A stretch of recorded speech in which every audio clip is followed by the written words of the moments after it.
then I heard Cora coming in. Instinctively, I thrust the rag in my hand into the desk. Mother, you home? Hello, darling. Been shopping? Just a few odds and ends. What have you been doing? Oh, a little of this, a little of that. Cora, what about the car? Won't we need new tires pretty soon? Why, no. I had new ones put on all around only a little while ago. You remember. I'd forgotten.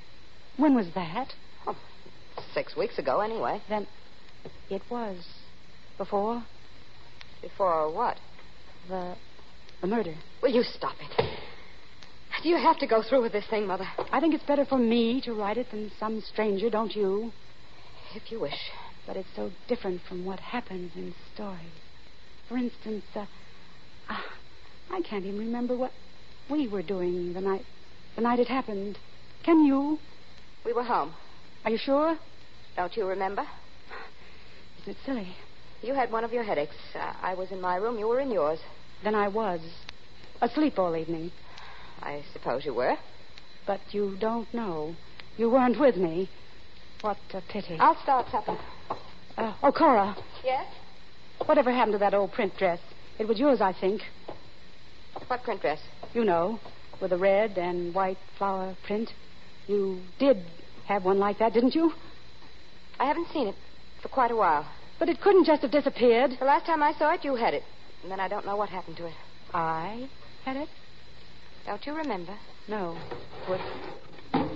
Would this be it, Cora? Oh. So this has all been a cross-examination, has it? There were certain things I had to know, Cora. Well, I won't stand for it, do you hear? You can do anything you like about yourself, but I won't let you drag me into it. I won't. You were in love with him, too, weren't you, Cora? Yes. Yes. Now are you satisfied? Yes, I was in love with him. I was in love with him.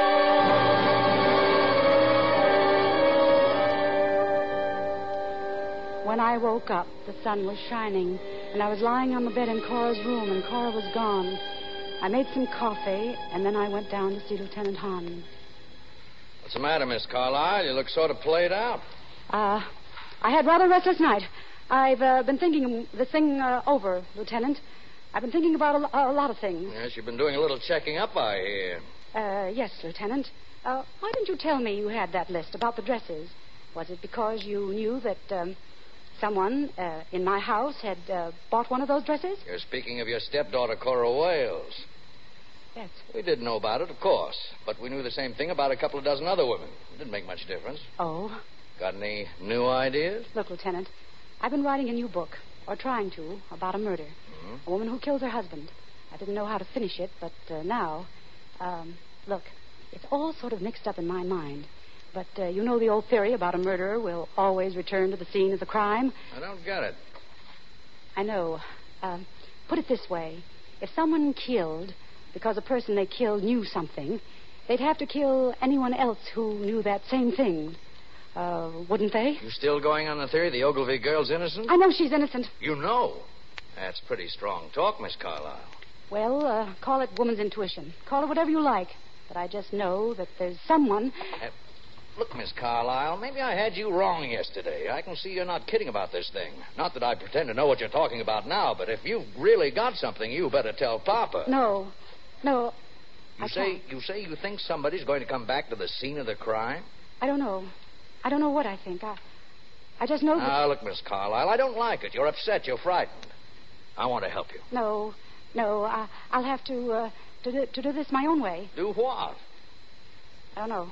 Well, I can't very well use a rubber hose to get it out of you, but I just want you to remember that whatever I do is part of my job. What's part of your job? To see that nobody else gets killed around here, including you.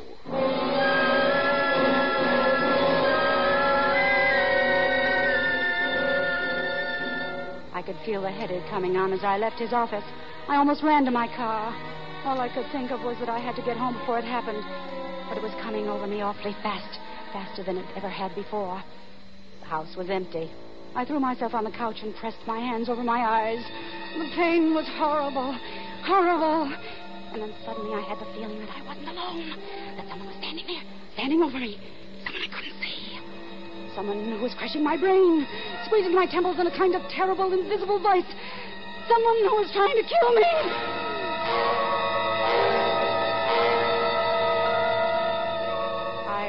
having a dream. Another of those horrible dreams. I was dreaming that I had gone upstairs to Cora's room, and she was there packing her things.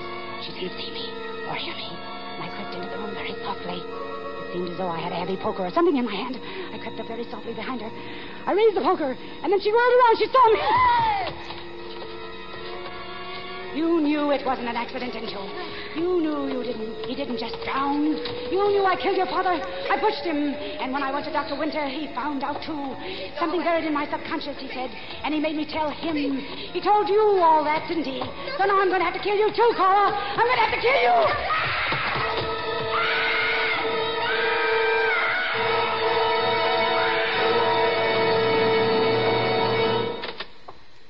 All right, Miss Carlyle, all right.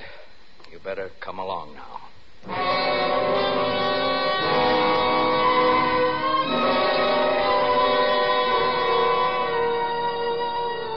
I hear the doctors keep talking about schizophrenia.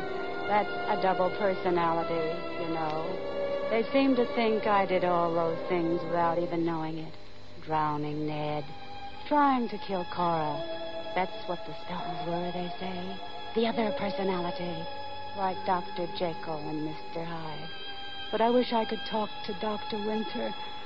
I went to him first about the spells. He said he could cure me if I told him the truth. Only, of course, I can't talk to him now. He's dead. I killed him.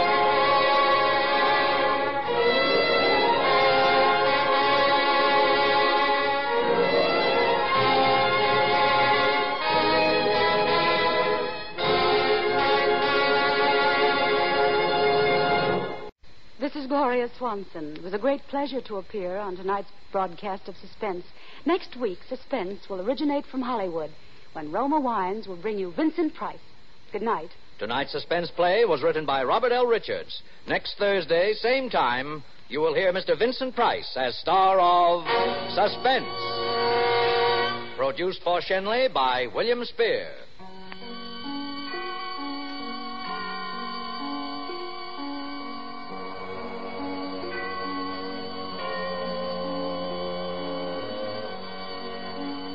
This is CBS, the Columbia Broadcasting System.